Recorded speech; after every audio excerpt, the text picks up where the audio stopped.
Cada año se producen en el mundo más de 1.800 millones de toneladas de acero, pero solo una pequeña parte de ese metal se convierte en el esqueleto de edificios que desafían terremotos. En Monterrey, en el corazón sísmico de México, se levanta un gigante de 305 metros de altura, Torres Obispado.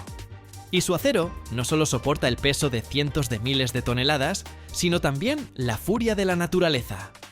¿Cómo resiste el metal los golpes de la tierra?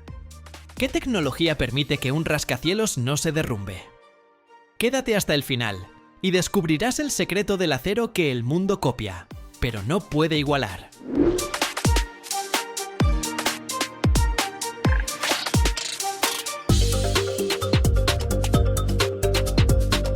El acero en Monterrey se produce desde el siglo XIX. Ternium nació de la legendaria ILSA, una compañía que en 1957 patentó un método revolucionario para producir hierro de reducción directa, el proceso HITL. Todo el mundo después copió esta tecnología. Hoy, Ternium produce más de 14 millones de toneladas de acero al año y abastece a todo el continente americano. Cuando los desarrolladores decidieron construir el edificio más alto de América Latina, la elección del proveedor de acero ni siquiera se discutió. El acero sería local, de Monterrey. Menos logística, menos riesgos, control total de calidad. Pero aquí está el problema. Monterrey se encuentra en una zona sísmicamente activa. México es un país de terremotos. Cuando construyes 305 metros de altura, cada sacudida subterránea se convierte en un movimiento pendular en los pisos superiores. La física es cruel. Mientras más alto el edificio, más se balancea con esos mismos temblores.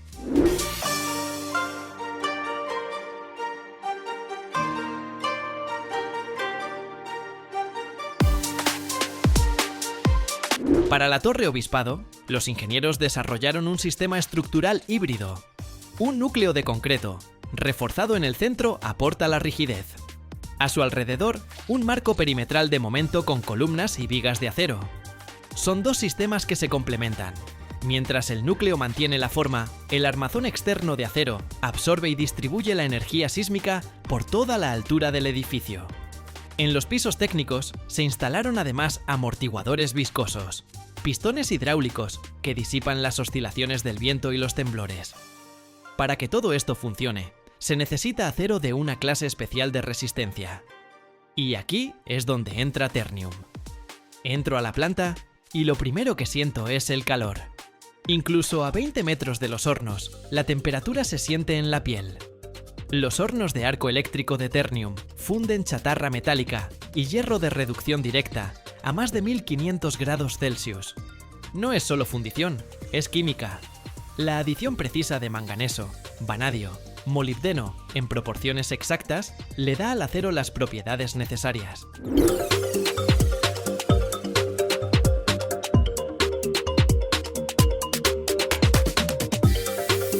Para estructuras sismorresistentes no basta con acero fuerte, se necesita acero fuerte y dúctil.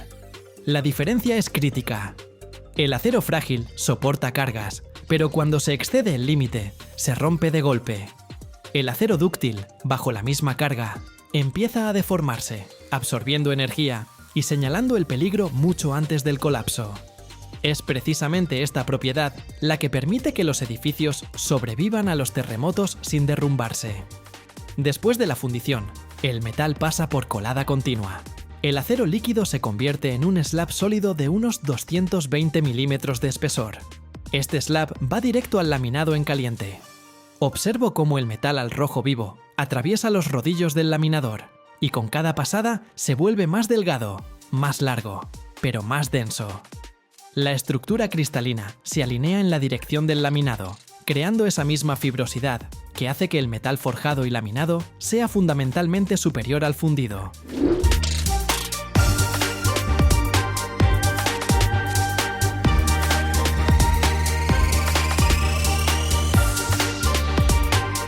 Para Torres Obispado, fabricaron vigas masivas de ala ancha clase de resistencia, a 572, grado 50 y superior, acero con límite elástico, de 345 megapascales. Para que se entienda, cada centímetro cuadrado de sección de esa viga soporta más de 35 toneladas antes de empezar a deformarse.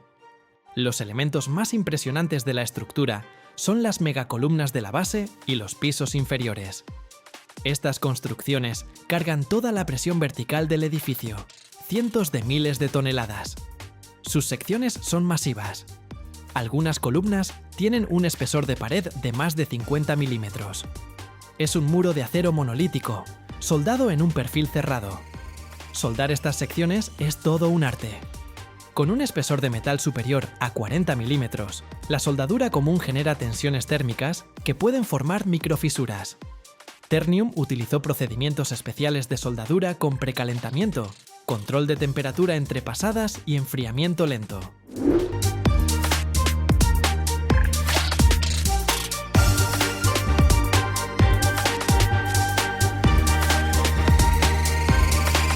Cada soldadura se verificaba después con ultrasonido. Cualquier poro o fisura de más de 3 milímetros significaba volver a hacerlo. Y ahora viene lo más interesante: cómo trasladar todo esto al sitio de construcción.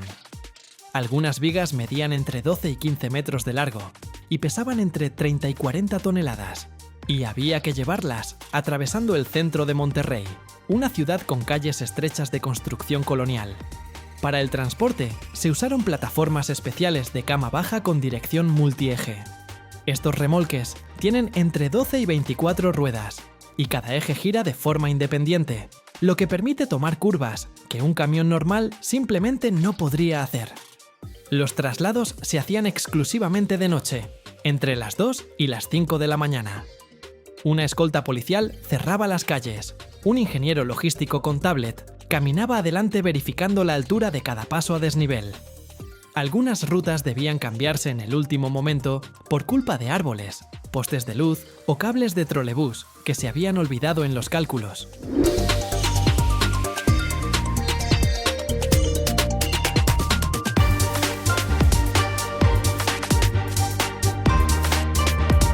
Una vez, una plataforma con una viga de 14 metros de largo se quedó atascada en una esquina.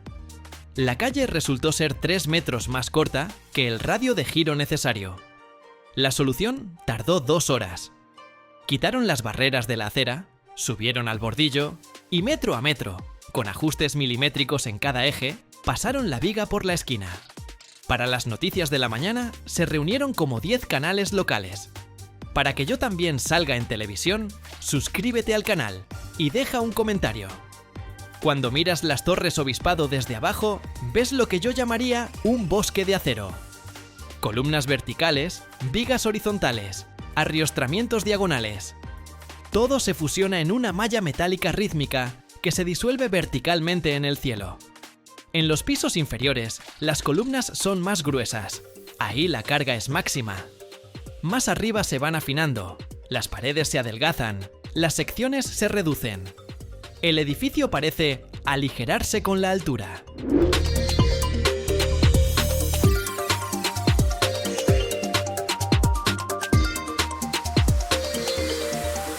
El montaje lo realizó una grúa especializada con un brazo de 70 metros de alcance. Cada viga se elevaba con cálculos precisos de ángulos. Un error de verticalidad en el primer piso significaría una desviación de centímetros en el piso 20. Los montadores verificaban constantemente las posiciones con estaciones totales, teodolitos electrónicos con medidor láser de distancia. Torres Obispado no es solo un récord de altura, es un símbolo. Construida con acero de Monterrey, diseñada por arquitectos locales de Pozas Arquitectos, le dio a la ciudad una nueva identidad. Monterrey, la capital industrial de México, ahora tiene el rascacielos más alto del continente.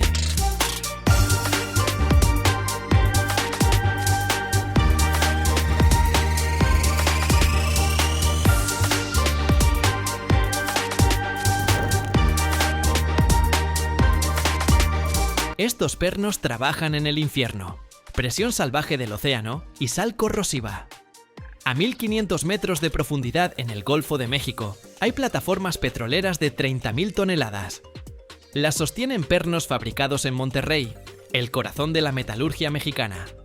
Cada perno categoría grado 8 soporta 150 kilogramos de carga y 25 años en agua de mar sin oxidarse.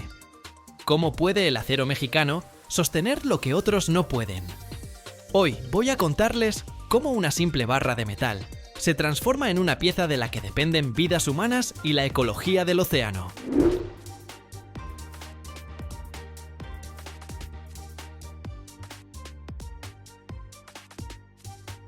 Todo comienza en la planta metalúrgica de Ternium en Monterrey.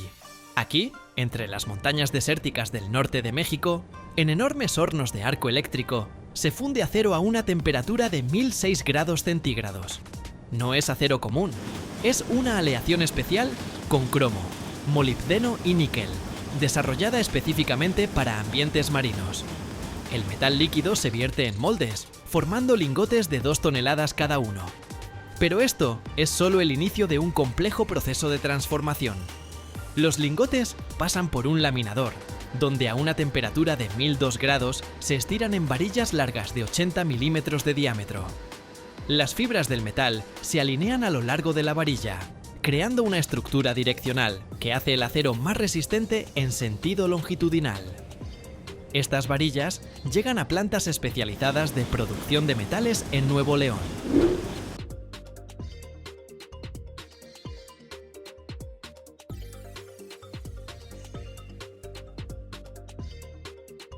Las barras metálicas se cortan en piezas de 2,5 metros de largo, futuros pernos categoría grado 8, capaces de soportar cargas de hasta 150.000 kilogramos por centímetro cuadrado. Primera operación: forjado en frío de la cabeza. Un extremo de la pieza se sujeta en la matriz y una potente prensa genera una fuerza de 500 toneladas. En 4 golpes se forma una cabeza hexagonal de 150 milímetros. El metal bajo esta presión se compacta. Las fibras rodean el contorno de la cabeza sin romperse. Esto es críticamente importante. Cualquier ruptura en la integridad de las fibras crea un punto débil donde puede comenzar la falla. Luego viene el laminado de rosca. A diferencia de los pernos baratos, donde la rosca se corta con cuchilla, aquí se usa el método de laminado en frío. 2 rodillos de acero con ranuras talladas giran uno hacia el otro, creando una presión de 30 toneladas. Bajo esta presión, el metal se deforma, formando las espiras de la rosca sin cortar las fibras.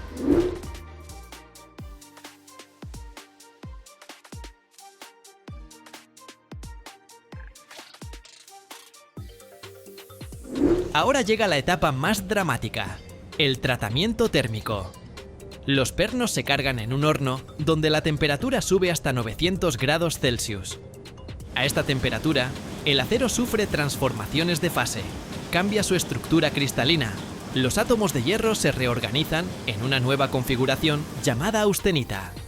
Los pernos se mantienen a esta temperatura durante 4 horas para que el calentamiento sea uniforme en todo el volumen. Una diferencia de solo 20 grados entre el núcleo y la superficie puede provocar un temple desigual y tensiones internas. Luego viene el temple. Los pernos se sumergen instantáneamente en un baño de aceite caliente a 60 grados.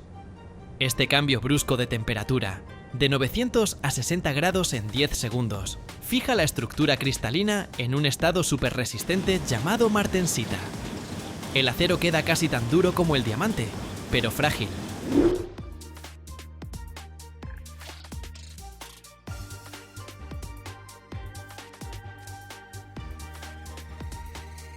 Para eliminar la fragilidad, los pernos se calientan nuevamente, pero ahora a 400 grados, y se enfrían libremente durante 8 horas.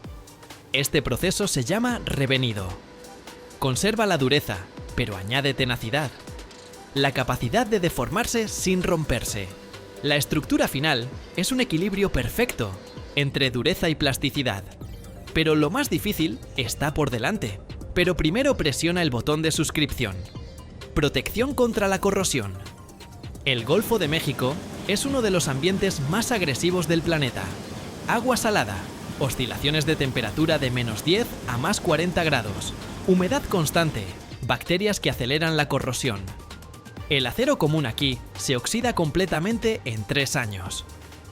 El método de protección más común es el galvanizado en caliente. Los pernos se sumergen en un baño de zinc fundido a una temperatura de 450 grados. El zinc reacciona con el acero, formando en la superficie una capa de aleación de 150 micrómetros de espesor. Esta capa protege de dos maneras: crea una barrera física de acero y actúa como un ánodo que se sacrifica en lugar del acero.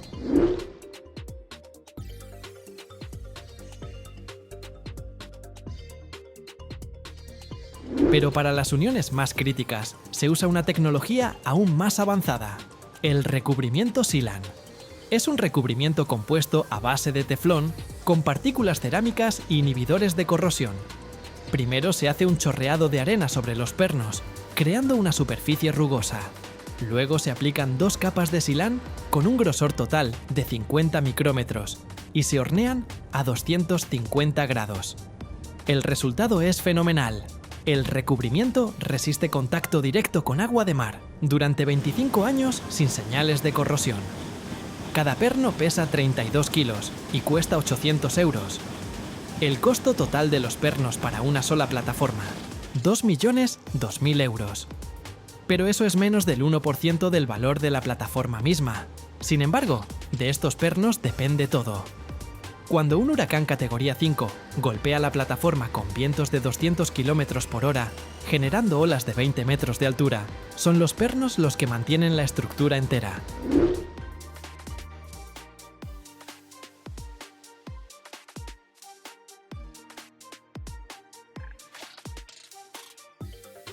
Cada perno en este momento soporta una carga cíclica de 40 a 90.000 kilogramos cada 8 segundos. La industria del acero mexicana se enorgullece de estos pernos. Se exportan a Estados Unidos, Brasil, Noruega, a todos los lugares donde se extrae petróleo en el mar. Luego viene el laminado de la rosca. A diferencia de los pernos baratos, donde la rosca se corta con una cuchilla, aquí se usa el método de laminado en frío. 2 rodillos de acero con ranuras talladas giran uno hacia el otro, creando una presión de 30 toneladas. Bajo esta presión, el metal se deforma, formando las espiras de la rosca sin cortar las fibras. Después, los pernos se cargan en un horno, donde la temperatura sube hasta 900 grados Celsius. A esta temperatura, en el acero ocurren transformaciones de fase. Cambia la estructura cristalina. Los átomos de hierro se reorganizan en una nueva configuración llamada austenita.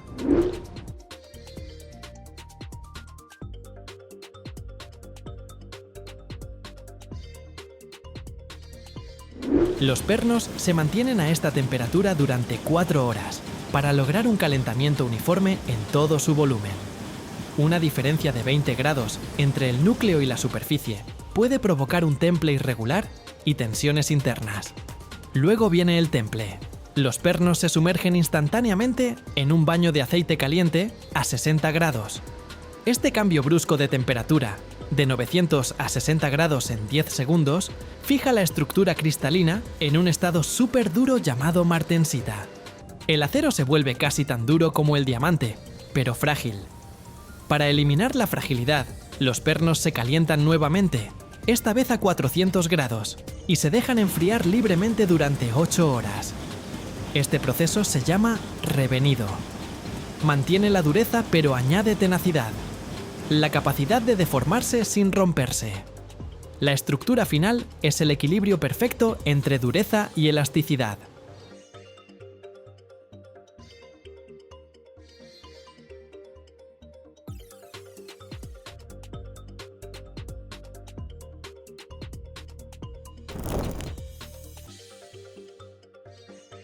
¿Alguna vez has visto cómo se forjan los músculos de acero del planeta? Hoy estamos en Bilbao, en la legendaria fábrica Vicinay Cadenas. Aquí el metal no se domina con martillos, sino con presión colosal y electricidad. En estas naves nacen las cadenas para las plataformas petroleras del Golfo de México y los gigantescos molinos flotantes que se levantan en medio del océano. Un solo eslabón pesa como un auto entero. Te voy a mostrar cómo el acero al rojo vivo de 20 centímetros de diámetro se vuelve flexible como plastilina. Ajústate el cinturón. Entramos a la verdadera forja de los dioses.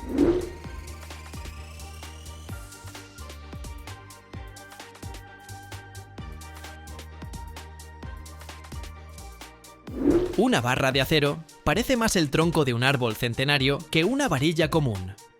En la fábrica Vicinay Cadenas de Bilbao, todo comienza con este monstruo. Un cilindro sólido de acero especial de alta aleación con más de 20 centímetros de diámetro. Para que te hagas una idea, esta barra de acero es más gruesa que el muslo de un atleta profesional. No es simplemente hierro, es concentración pura de resistencia, diseñada para sobrevivir décadas en el agresivo ambiente salino del océano, bajo presión de miles de toneladas.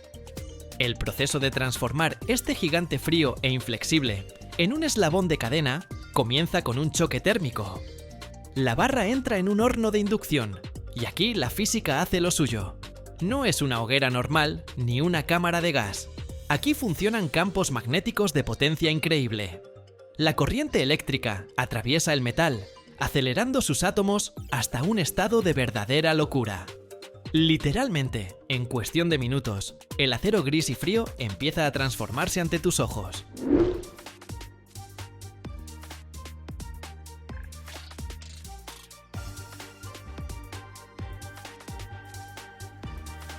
Al principio, la superficie se vuelve de un color burdeos apagado, como si el metal se llenara de ira. Pero la temperatura sigue subiendo vertiginosamente, superando los 1000 grados centígrados, y la barra estalla en un color red hot deslumbrante y vibrante. En ese momento, el acero alcanza su estado plastilina. Brilla con tanta intensidad que es difícil mirarlo sin gafas especiales. Parece que dentro del metal hay un pequeño sol furioso atrapado. Pero ese color brillante es traicionero. Aunque el acero se vuelve flexible y listo para doblarse, no pierde su masa colosal. Cada uno de estos segmentos al rojo vivo pesa cientos de kilos, y su temperatura es tan alta que puede evaporar instantáneamente cualquier humedad en un radio de varios metros.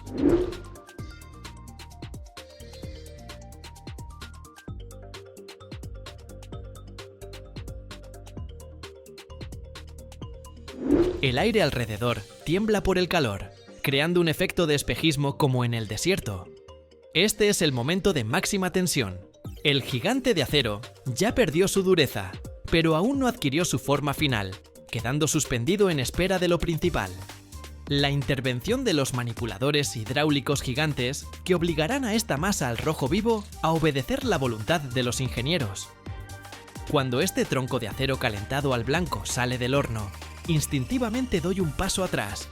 Incluso a 10 metros de distancia, el calor es tal que parece estar parado frente a las puertas abiertas del infierno. Pero la verdadera magia comienza cuando entra en acción la prensa hidráulica. Los operadores llaman a estas pinzas masivas dedos, y cuando las ves trabajar, entiendes por qué. Estos miembros de hierro levantan una barra del grosor de un árbol, con la misma seguridad con la que nosotros levantamos un lápiz.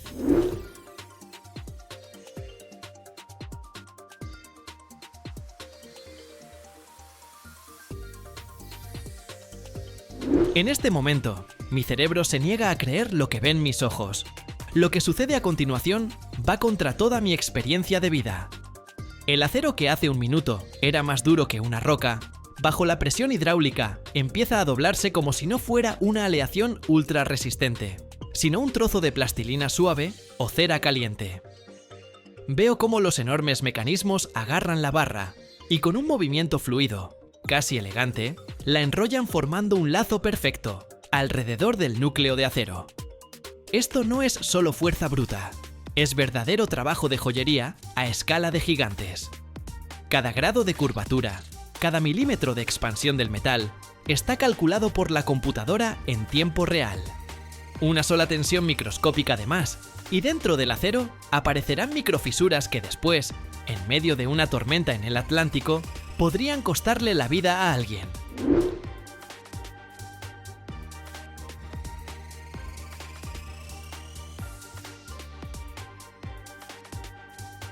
Cuando la máquina termina de doblarla, lo que tienes frente a ti es un eslabón que todavía no está unido a la cadena, pero que ya impresiona por su masa.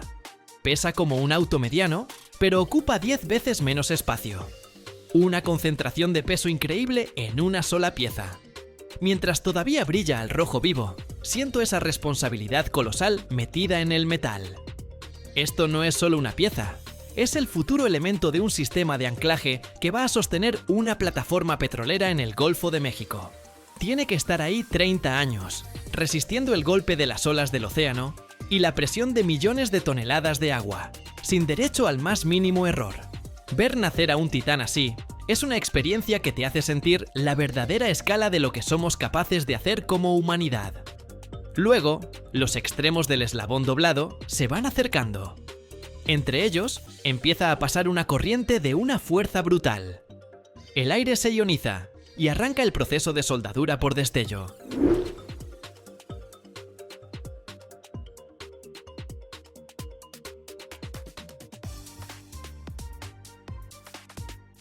Primero aparece una ligera vibración y luego una explosión de luz. Una lluvia de chispas se dispersa 10 metros en todas direcciones, iluminando la nave como el destello de una supernova. En ese instante, dos bordes de metal se fusionan a nivel molecular. Esto no es simplemente una soldadura, es un monolito. Cuando las chispas se apagan, frente a ti aparece un eslabón terminado, que acaba de pasar por fuego y electricidad para volverse inquebrantable. Y para que tú y yo también seamos inquebrantables, suscríbete a este canal. Mirando cómo se enfría este acero al rojo vivo, no puedo evitar preguntarme: ¿para qué todo esto? ¿Por qué tanta precisión increíble, estos hornos gigantescos y este gasto astronómico de energía solo para un eslabón? La respuesta está en el precio del error, que en mar abierto se mide en miles de millones de dólares y vidas humanas. Los clientes de Vicinay Cadenas no son simples navieras, son titanes energéticos que trabajan donde la naturaleza muestra su carácter más feroz.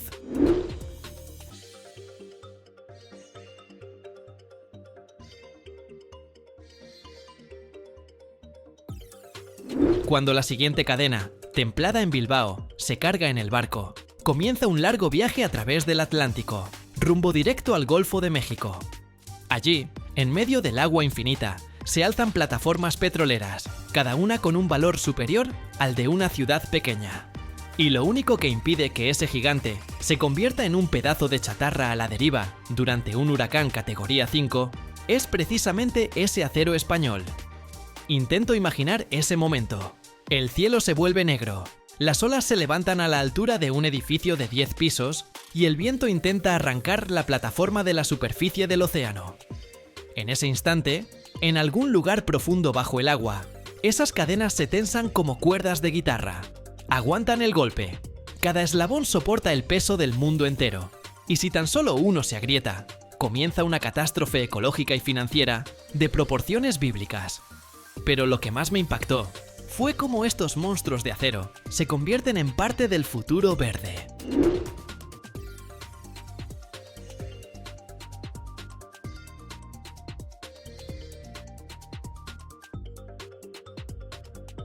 Solemos asociar la industria pesada con el pasado, pero aquí, en Bilbao, he visto los cimientos de una revolución energética.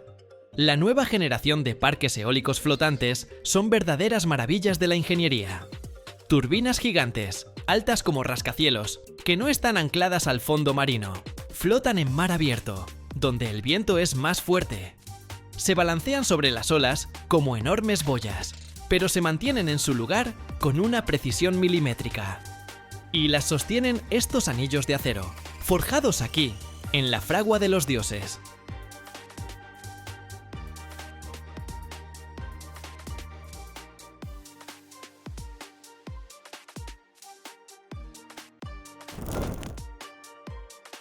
Cada año, miles de millones de personas en todo el mundo pisan el mismo pedal, sin sospechar que durante décadas los estuvo matando lentamente.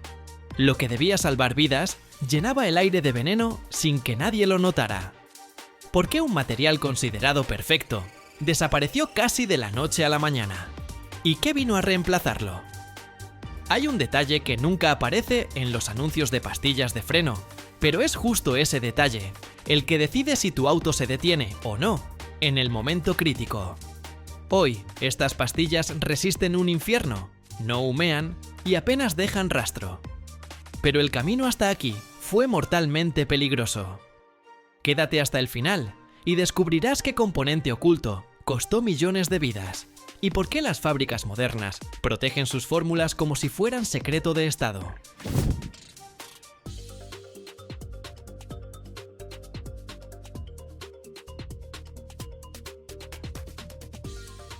En los años 20, todas las pastillas contenían asbesto, fibras que resistían hasta 800 grados centígrados y no se desgastaban. Pero cada pisada del pedal liberaba al aire micrones de veneno que se alojaban en los pulmones de conductores y transeúntes. Para los 90, el asbesto había matado a millones. Cáncer de pulmón, mesotelioma. Europa fue la primera en prohibirlo en 1998. Los fabricantes se lanzaron a buscar un reemplazo. Mezclas orgánicas de caucho, vidrio y fibras metálicas. Las primeras pastillas sin asbesto frenaban peor. Se sobrecalentaban a los 400 grados y soltaban el disco. Pero era el comienzo.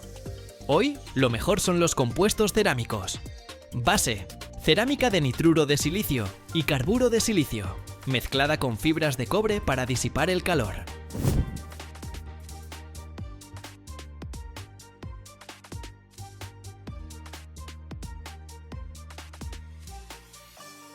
El material aguanta 650 grados sin deformarse, no rechina ni se deshace. La cerámica representa entre el 40 y el 50% de la masa, reforzada con fibras de acero para mayor resistencia. A 500 grados, las pastillas comunes humean. Las cerámicas están frías como el hielo. En esta gran nave nace lo que puede salvarte la vida en la carretera. La producción de pastillas de freno cerámicas no es simplemente mezclar polvo con aceite. Es una ciencia exacta con presión, fuego y máquinas de alta precisión.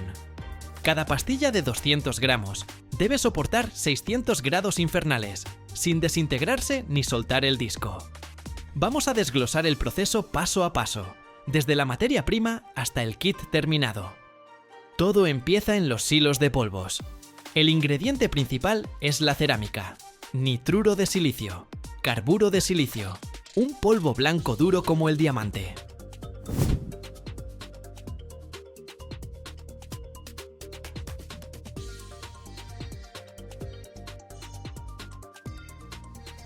Agregan fibra de cobre para disipar el calor, hilos finos del grosor de un cabello, grafito para un agarre suave, vidrio reforzado para resistencia, sulfato de bario para estabilidad a altas temperaturas.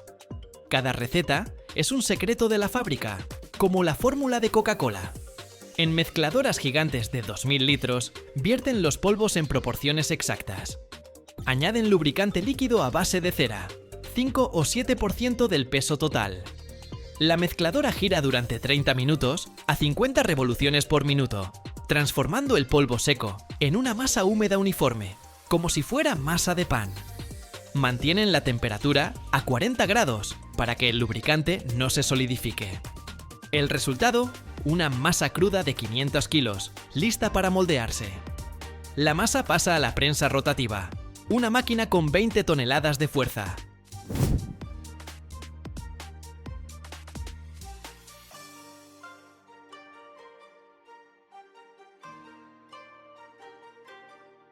En un molde metálico de 150 x 60 x 15 milímetros se vierten 250 gramos de la mezcla.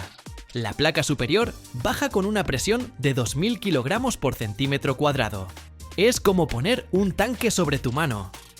En 10 segundos, la masa se comprime en una pieza verde monolítica de 18 milímetros de espesor. La presión expulsa todo el aire, creando una densidad de 2,8 gramos por centímetro cúbico. La prensa trabaja en ciclos, 60 piezas por hora. Cada una sale perfectamente lisa, con una superficie de fricción en ángulo de 5 grados para mejor contacto con el disco. La pieza todavía es frágil, como queso, pero ya tiene la forma de la pastilla final. La etapa más importante, la sinterización. Las piezas verdes se colocan en bandejas de acero, 50 por bandeja, y se empujan hacia un horno tipo túnel de 30 metros de largo.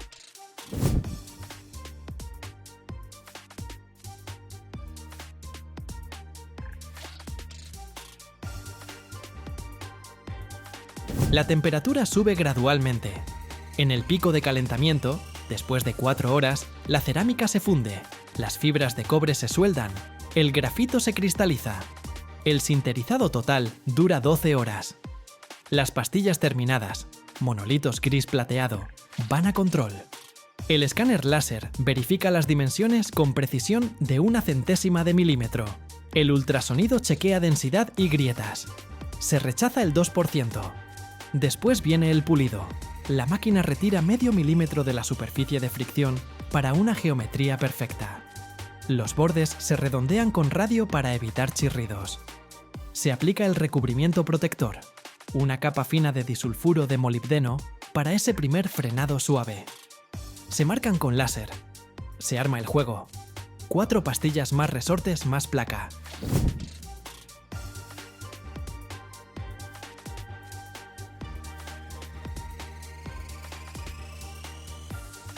La prueba final es el banco de simulación. La pastilla se presiona contra un disco que gira a 2000 revoluciones por minuto durante 200 ciclos, aceleración y frenado brusco hasta 6000 grados. Se verifica el desgaste, los chirridos y el polvo.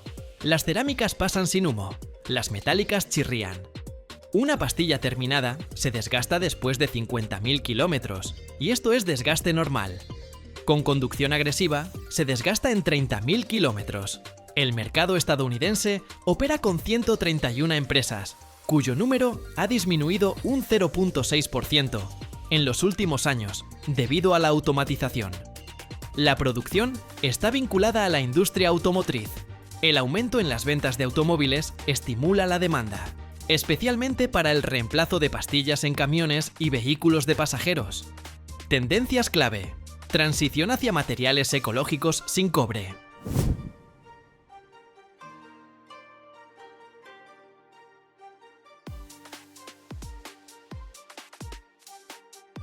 California la limitó a 0,5% desde 2025, lo que redujo la contaminación en 28% en el estado. Las importaciones son importantes, pero los aranceles impactan la producción local. Los líderes son el sur de Estados Unidos, específicamente Texas, Alabama, Tennessee, con plantas de Ford y GM. El mercado europeo de pastillas de freno muestra un crecimiento estable con una tasa promedio anual de 4,7% en el periodo hasta 2028. En Alemania, líder del mercado, el volumen alcanzará casi 320 millones de dólares para 2028. Francia crece al 5,5% anual. Reino Unido al 3,8%. Las pastillas metálicas siguen siendo populares y ocupan el 25% del mercado de la Unión Europea porque son baratas para camiones y Porsche.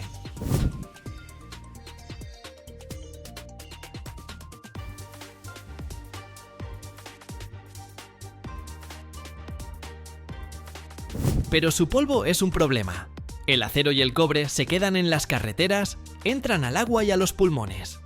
La cerámica reduce las emisiones en un 80% comparada con estas semimetálicas. Además de las pastillas de asbesto y metálicas, hubo un intento de hacer orgánicas. Estas son pastillas del año 2000, el primer reemplazo masivo del asbesto. La base: caucho sintético, fibra de vidrio para refuerzo, Kevlar o fibras aramídicas para resistencia, más sulfato de bario y grafito. Su composición suave daba un agarre silencioso, poco polvo, no rayaba los discos. Pero a 550 grados pierden un 30% de su fuerza, lo que funciona para conducción diaria, pero no para deportes.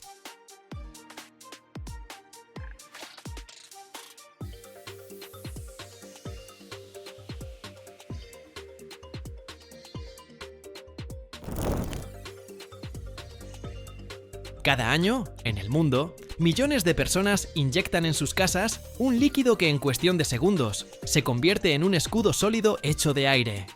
Se expande decenas de veces, hierve, alcanza temperaturas cercanas a las del agua hirviendo, y justo en ese momento se decide si el calor se escapa hacia afuera o queda atrapado dentro durante décadas. Pero, ¿por qué una capa delgada de este material aísla mejor que gruesas paredes de lana o concreto?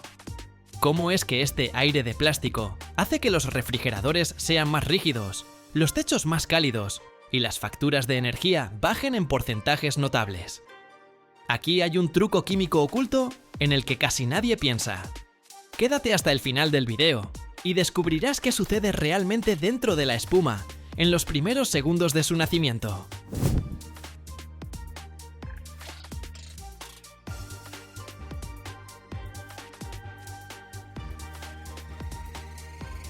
La base de la producción de aislamiento de poliuretano es la reacción entre dos componentes líquidos principales que en la industria se conocen como lado A y lado B.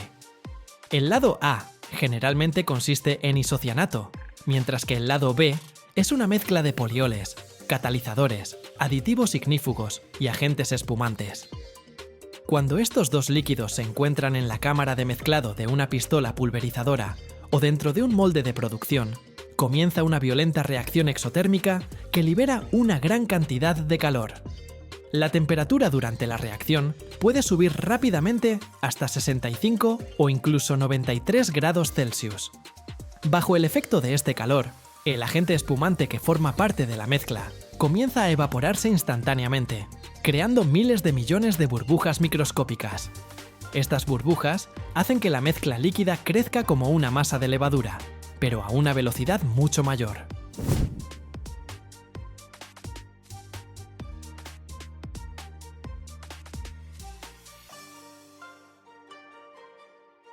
En solo unos segundos, el volumen inicial del líquido puede aumentar 30, 50 o incluso 60 veces.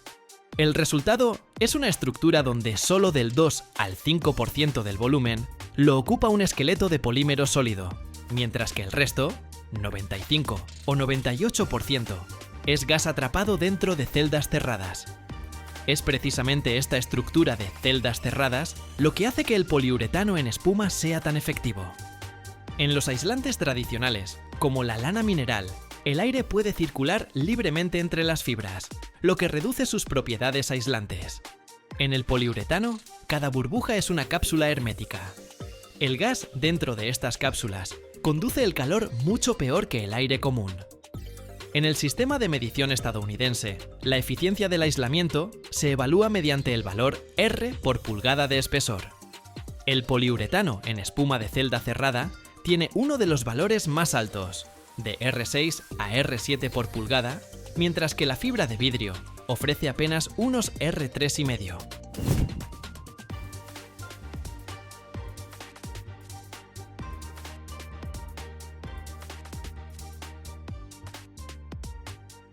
En la práctica, es impresionante.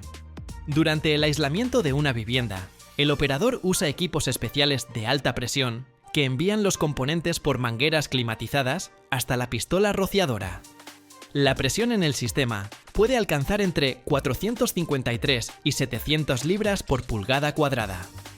Cuando la mezcla llega a la superficie de la pared, parece una fina película húmeda, pero en fracciones de segundo empieza a hervir y expandirse, llenando cada grieta, cada pulgada de espacio entre las vigas.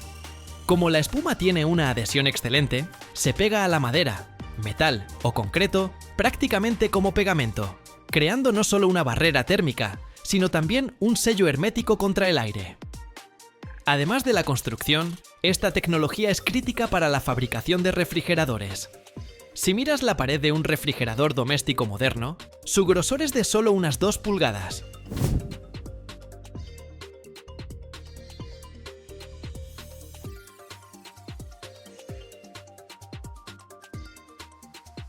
Dentro de este espacio hay espuma de poliuretano solidificada. Durante la fabricación del refrigerador, los componentes líquidos se vierten en la cavidad entre la carcasa metálica exterior y el revestimiento plástico interior. La espuma se expande adentro, creando una enorme presión interna. Esto no solo proporciona un aislamiento perfecto, que permite mantener los alimentos fríos a 2 grados cuando afuera hay 26 grados, sino que también le da rigidez a la estructura del refrigerador. Sin esta espuma, las paredes del refrigerador serían endebles como una lámina delgada de metal. El impacto económico de usar este aire plástico se mide en miles de millones de dólares cada año. Gracias al alto valor R Los dueños de casas en Estados Unidos pueden ahorrar hasta un 20% en las facturas de calefacción en invierno y aire acondicionado en verano.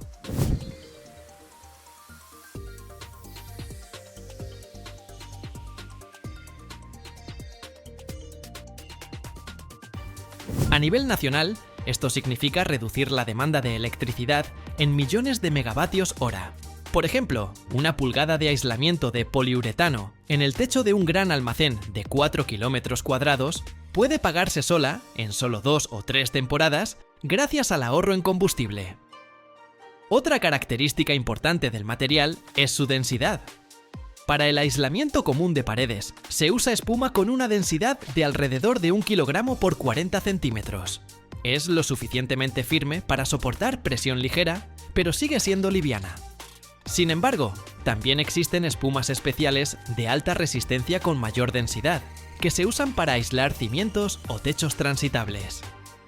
El proceso de crear poliuretano también incluye un control estricto del tamaño de las celdas. Entre más pequeñas sean las burbujas, mejor retiene el calor el material.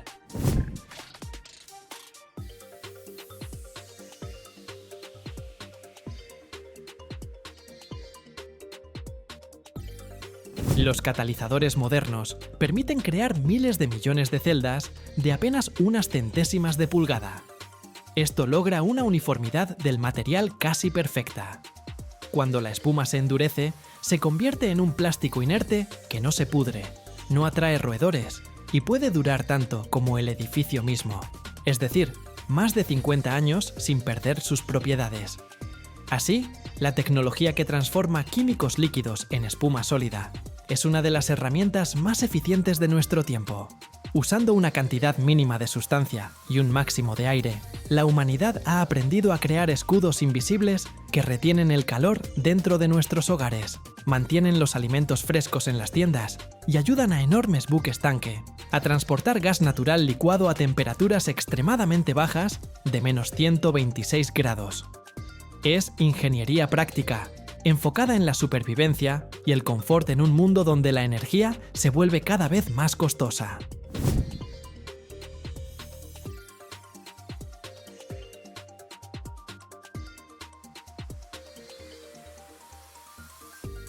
Aunque la producción de espuma es un proceso químico, las estadísticas ambientales juegan a su favor.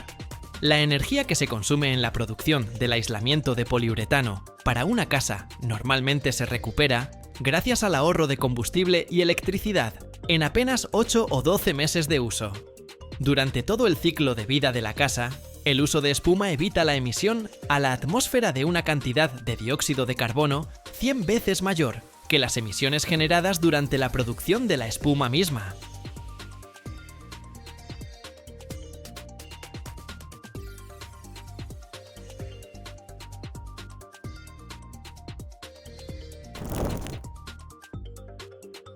Cada año en el mundo, la humanidad extrae más de 300.000 toneladas de estaño, un metal que cambió la historia tanto como la llegada de la electricidad o Internet.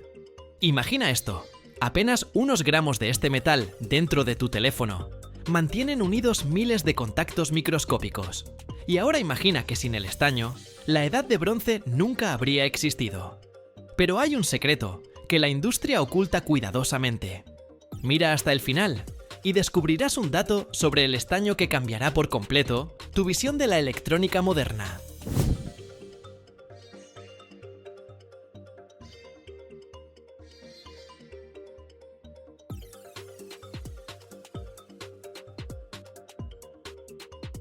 El estaño no es solo la nueva moda.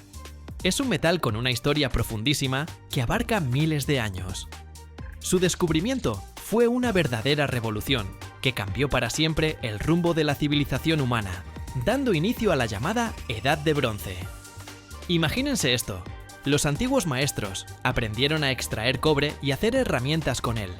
Pero el cobre era blando, y entonces, ya sea por accidente o por experimentación, descubrieron que si agregaban un poco de otro metal desconocido en ese momento, el estaño, a ese cobre fundido, la aleación se volvía increíblemente fuerte, dura, más fácil de moldear y mantenía mejor el filo.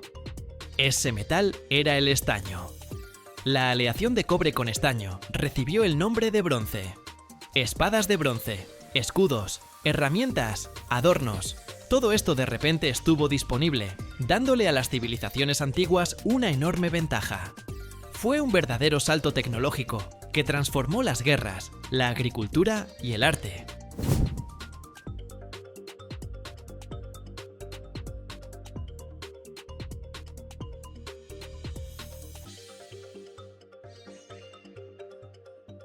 El estaño se volvió tan valioso que se libraban verdaderas batallas por sus yacimientos, y las rutas comerciales hacia las minas de estaño, como las de Cornualles en Gran Bretaña, eran extremadamente importantes. Con el paso de los siglos, el estaño siguió siendo valioso. Se usaba como recubrimiento para otros metales, para protegerlos de la corrosión. Por ejemplo, la hojalata, una lámina delgada de acero cubierta con estaño, con la que se hacían latas de conserva. También para fabricar soldaduras blandas que unían metales. Y además, en la producción de espejos e incluso para crear tubos de órgano y monedas. Pero su verdadero renacimiento llegó en el siglo XX, con la aparición de la electrónica. Más del 50% de todo el consumo mundial de estaño corresponde precisamente a esta industria.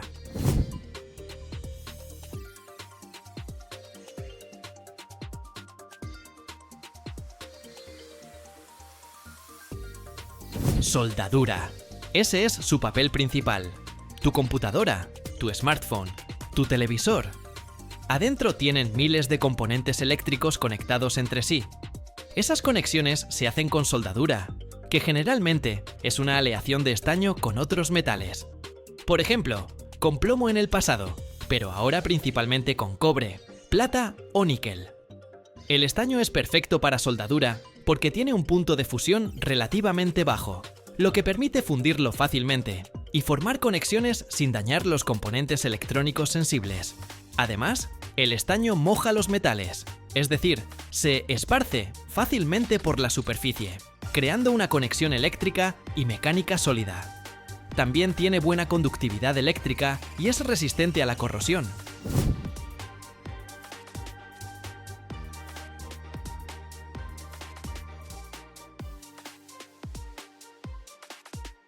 La electrónica moderna utiliza las llamadas soldaduras sin plomo, lo cual es un gran avance para la ecología. El estaño en estas aleaciones es el componente principal. Sin conexiones de soldadura confiables, toda la compleja arquitectura de los microchips simplemente se desmoronaría, y tu dispositivo se convertiría en un montón de partes inútiles. El estaño se usa para recubrir otros metales, especialmente el cobre, en las placas de circuito impreso. Esto protege las pistas de cobre de la oxidación y facilita el proceso de soldadura. También se utiliza para recubrir los conectores, lo que mejora su conductividad eléctrica y resistencia a la corrosión.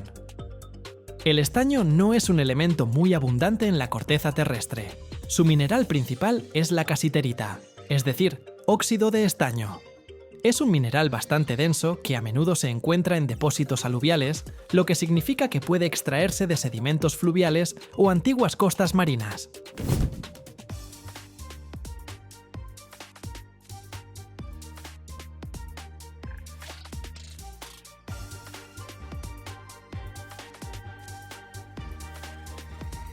Más del 70% de la producción mundial de estaño se concentra en 4 países del sudeste asiático y Sudamérica: China, Indonesia, Myanmar y Perú.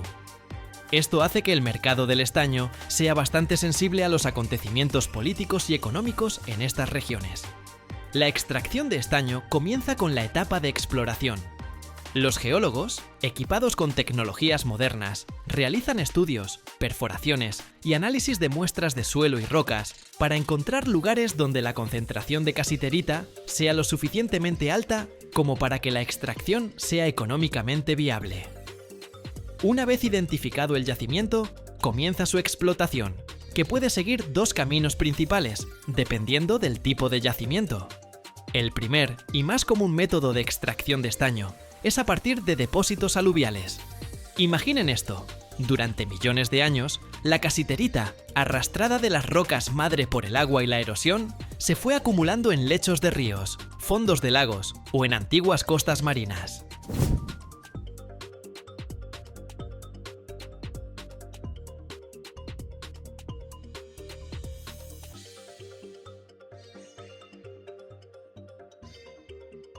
Se depositaba como arena en forma de yacimientos aluviales. La extracción de estos depósitos suele ser menos complicada que en las minas subterráneas. Aquí se usan dragas gigantes, fábricas flotantes que succionan toneladas de tierra y grava del fondo de lagos y ríos. O se aplican monitores hidráulicos, chorros de agua a alta presión que deshacen el suelo de las orillas de los ríos o laderas que contienen casiterita. La masa disgregada pasa luego a un proceso de concentración inicial, donde por métodos gravimétricos, aprovechando la diferencia de densidad, la casiterita se separa de la roca más liviana. Es como el lavado industrial de oro, pero a escala gigantesca. La segunda forma es la extracción de yacimientos primarios, donde la casiterita está en rocas duras. Ahí funcionan las minas subterráneas tradicionales, igual que para otros metales.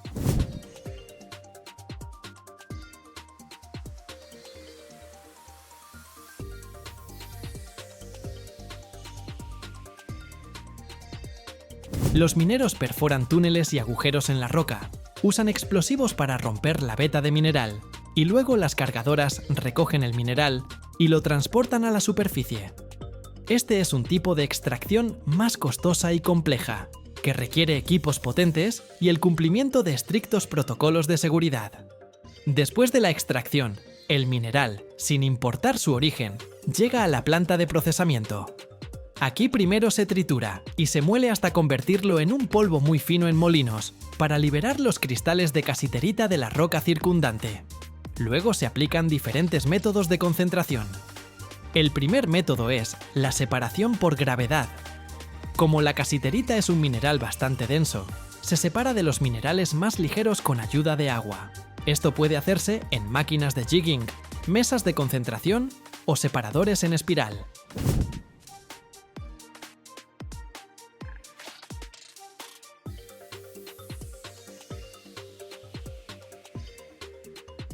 El segundo método es la flotación. A veces, para enriquecer aún más el material o separar la casiterita de otros minerales, se usa la flotación, donde la casiterita se adhiere selectivamente a burbujas de aire y sube a la superficie en forma de espuma. Como resultado de todos estos procesos, se obtiene un concentrado de estaño que ya contiene más del 50% de casiterita, o incluso más. Este concentrado pasa luego a la planta metalúrgica para obtener estaño metálico puro. Aquí, el concentrado, que es óxido de estaño, se mezcla con carbón, que actúa como reductor, y con fundentes. Los fundentes son sustancias que ayudan a separar las impurezas. Esta mezcla se calienta en hornos especiales a altas temperaturas, normalmente alrededor de 1300 grados Celsius. A estas temperaturas, el carbono captura el oxígeno del óxido de estaño, liberando estaño metálico puro, que se funde y fluye hacia el fondo del horno.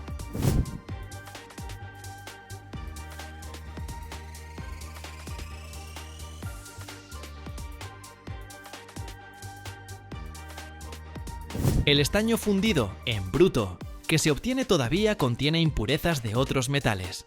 Por eso pasa por otra etapa muy importante: el refinado. Puede ser una purificación térmica, cuando se calienta el plomo a ciertas temperaturas, para que los otros metales se separen o suban a la superficie. O más comúnmente, el refinado electrolítico, que permite alcanzar una pureza muy alta del estaño. Alta pureza significa casi el 100% en este caso, ¿se imaginan? Esto es absolutamente crítico, especialmente para la industria electrónica, donde hasta las impurezas más mínimas pueden afectar la conductividad eléctrica y la confiabilidad de los componentes.